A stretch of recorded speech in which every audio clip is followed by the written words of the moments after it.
Amud Yomi, Tractate Nazir, page 7b. And it's in the middle of an idea, so the first idea starts in the Mishnah, on the bottom of 7a. So we're starting on Nazir 7a, but this episode is for Nazir 7b.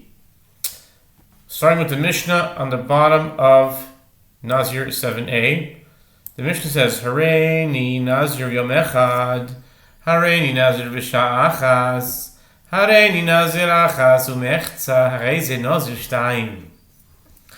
If one said, I am hereby a Nazirite in 1 day, or I am hereby a Nazirite in 1 hour, or I am hereby a Nazirite for 1 and a half, he becomes a Nazirite for 2 consecutive terms of Naziriteship. When he says, I am hereby a Nazirite, he accepts upon himself 1 30-day term of Naziriteship. When he subsequently adds an additional amount of time, for example, an extra day, he thereby accepts upon himself an additional term of Naziriteship, and the minimal term of Naziriteship is 30 days. That's the Mishnah, and now for the Talmud.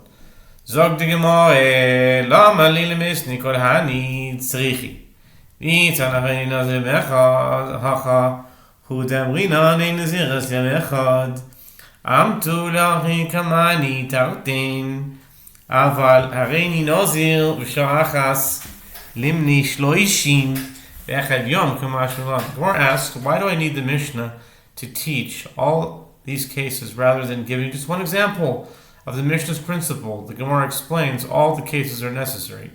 As if the Mishnah had taught only the case where one said, I am hereby a Nazirite in 1 day, one might have thought, it is here that we say there is no Naziriteship for 1 day, and therefore he must count 2 terms of Naziriteship. However, if he said, I am hereby a Nazirite in 1 hour, let him count 30 days.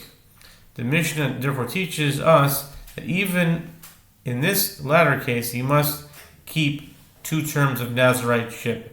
And now we turn to the Amud of the day, which is Nazir 7b. And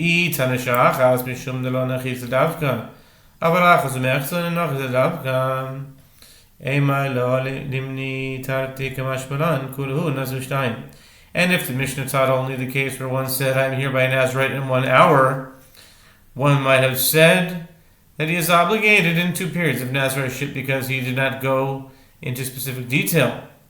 He merely stated that he accepts upon himself some part of a 2nd term of Naziriteship, and therefore he must observe a full 2nd term of Naziriteship. However, in the case of one who says he will be a Nazirite for 1 and a half, where he goes into specific detail, one might say that he should not have to count 2 full terms of Naziriteship, but rather 45 days of Naziriteship.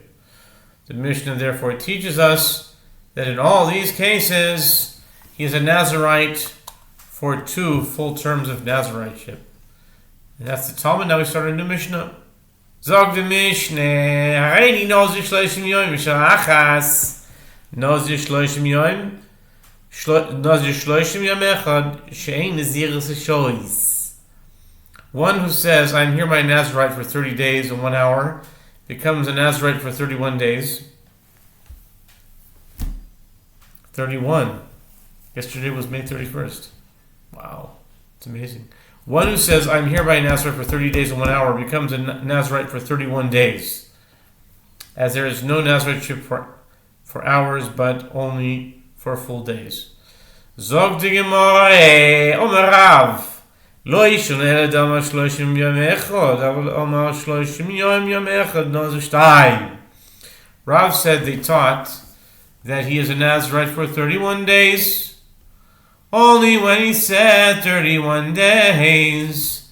But if he said 30 days and 1 day, he is a Nazirite for 2 terms of Naziriteship, since the 30 days are considered 1 term of Naziriteship and the additional day is the start of an additional term.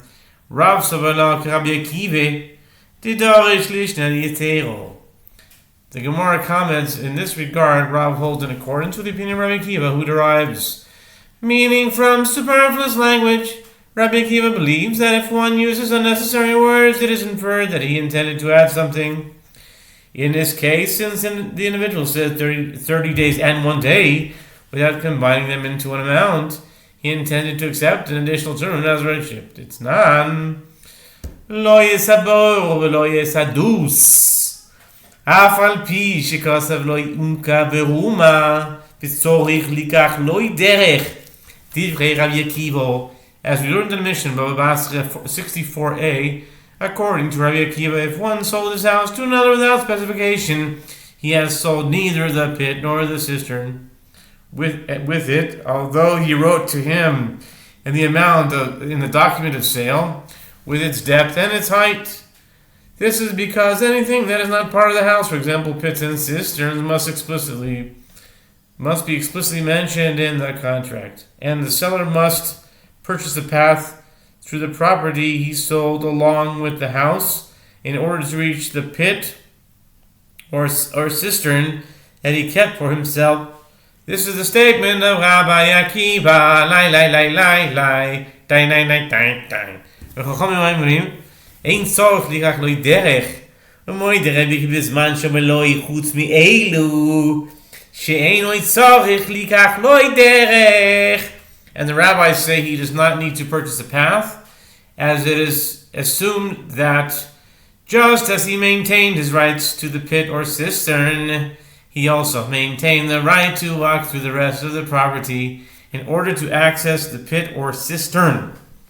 And Rabbi Akiva concedes that when he says to him in the document of sale, apart from these, meaning the pit and the cistern, that he does not need to purchase a path.